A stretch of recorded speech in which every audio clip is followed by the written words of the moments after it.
Thank you, Mr. Chairman. Well, today has been interesting, I guess, to say the least. We have found many things. In fact, 3 of our 4 witnesses here today alleged numerous crimes committed by the president. And at times it seemed like we were even trying to make up crimes as we go out. Well, if it wasn't this, well, it was the intent to do it. It went along that is interesting today as I started this day, and I'm going to come back to it now. As much as I respect these who came before us today, this is way too early.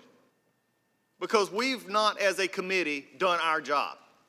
We've not, as a committee, come together, looked at evidence, taken fact witnesses, put people here in front of us under oath to say what happened and how did it happen and why did it happen. We're taking the work of the Intel Committee and the other committees. We're taking it seemingly at face value, and I will remind all that the chairman even is the biggest proponent of this not happening in his earlier statements almost 20 years ago when he said we should not take a report from another entity and just accept it, otherwise we are a rubber stamp. Now, to my Democratic majority, they may not care, because as I've said before, this is about a clock and a calendar. A clock and a calendar. They're so obsessed with the election next year that they just gloss over things. In fact, what is interesting is, as I said earlier, 3 of the 4 witnesses alleged numerous crimes committed by the president. However, during the Intel Committee hearings, none of the fact witnesses identified a crime. If you're writing about this, that should alarm you. So this impeachment narrative being spun by the majority is a fake one. It's majority spinning 3% of the facts while ignoring 7% of the other. In fact, Professor Turley earlier said today, impeachment needs proof, not presumptions. We have one of the fact witnesses in the Intel Committee. I presumed that was what was going on, Mr. Sonderland. You know what is happening here today is also we found out today, I thought it was really interesting. This is the Judiciary Committee, but we also found out something today that facts don't matter. In fact, facts don't matter unless we can fit those facts to fit the narrative we want to spin before this committee and the American people. If they don't matter, we also heard one of the witnesses state today that it doesn't matter if aid was released or not. Of course it matters. But unfortunately, the only one of the many facts ignored by the majority. They're ignoring a ton of substantive facts that matter. It apparently doesn't matter to the Democrats that Ambassador Volker, the former special envoy to the Ukraine, made clear in his testimony there was no conditionality on the White House meeting or the aid. The Democrats and their witnesses haven't mentioned that because it's unhelpful to the narrative they're spinning. It apparently doesn't matter that to the Democrats and the majority here, that the president did not condition his aid on an investigation. In fact, Mr. Sondland's statement is to the contrary, was presumption. It was right here in this room. He called it a guess, right where you're sitting. Called it a guess, a presumption. That's what he thought. God forbid if we walk into our courtrooms or in our proceedings now to find somebody guilty of something we're calling a crime, and we walk into court now and all of a sudden, well, I thought it was. The witness said, I presumed it was. God forbid this is where we're at.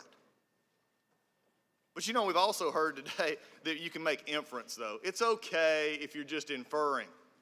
I don't know about the professors here, for those of us in court on both sides of the aisle. I've never heard him go in and hear a judge say, just infer what you think they meant, and that'll be enough.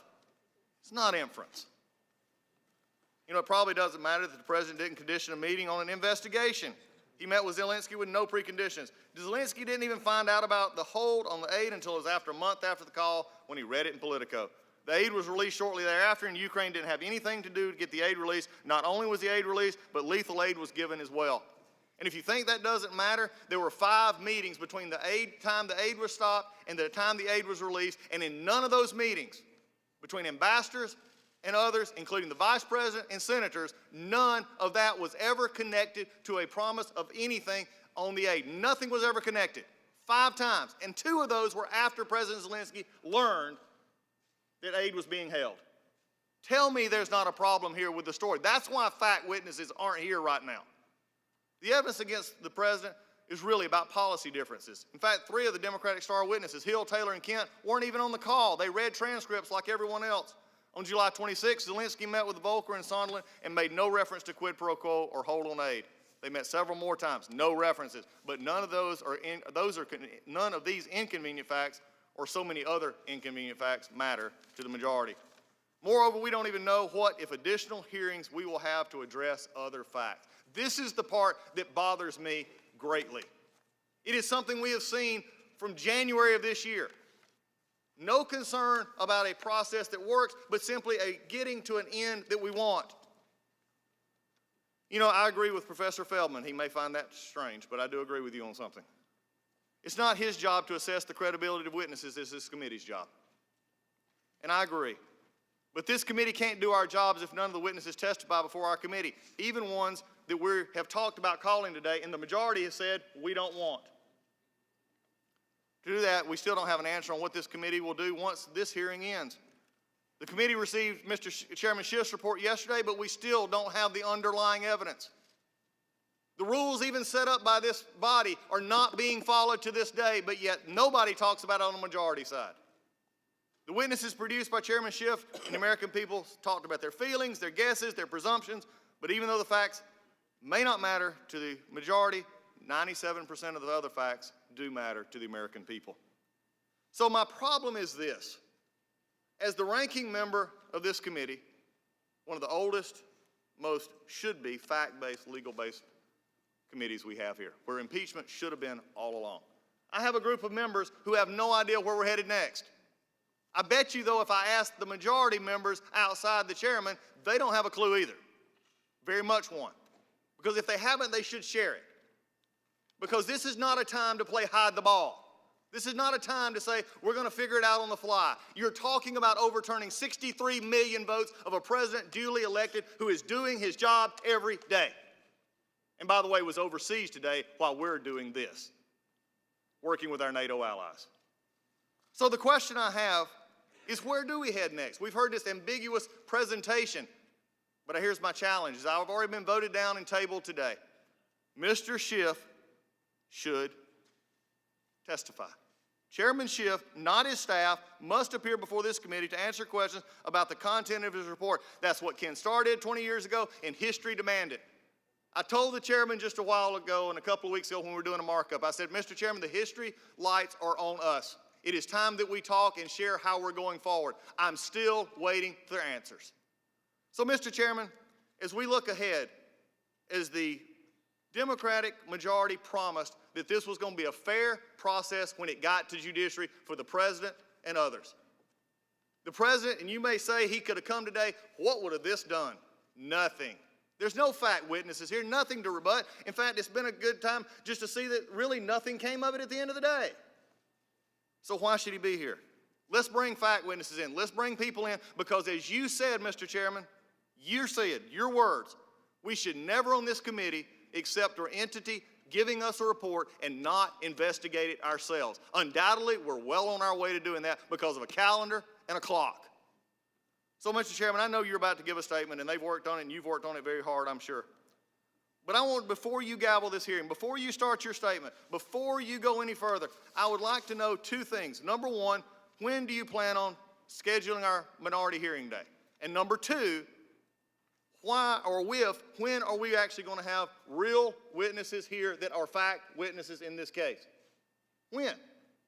Or what you said many years ago has faded just like the leaves in fall. I don't really care anymore that somebody else gives us a report. Undoubtedly, Chairman Schiff is chairman over everything with impeachment, and he doesn't get to testify. He's going to send a staff member. But I don't even know if we're going to have a hearing past that to figure out anything that's been going on. So my question as I started out today is, where is fairness? It was promised. It's not being delivered. The facts talked about were not facts delivered. This president, as facts were given, did nothing wrong, nothing to be impeached, and nothing for why we're here. And in the words of one of our witnesses, Mr. Turley, if you rush through this, you do it on flimsy grounds. The American people will not forget the light of history. So today, before you give your opening statement, or your closing statement, before you get to this time, my question is will you talk to this committee? You're chairman. You hold a very prestigious role. Will you let us know where we're going? Or are we going to adjourn from here after you sum up everything, saying that they all did good, and go out from here, we're still wondering? The lights are on. It's time to answer the question. I yield back.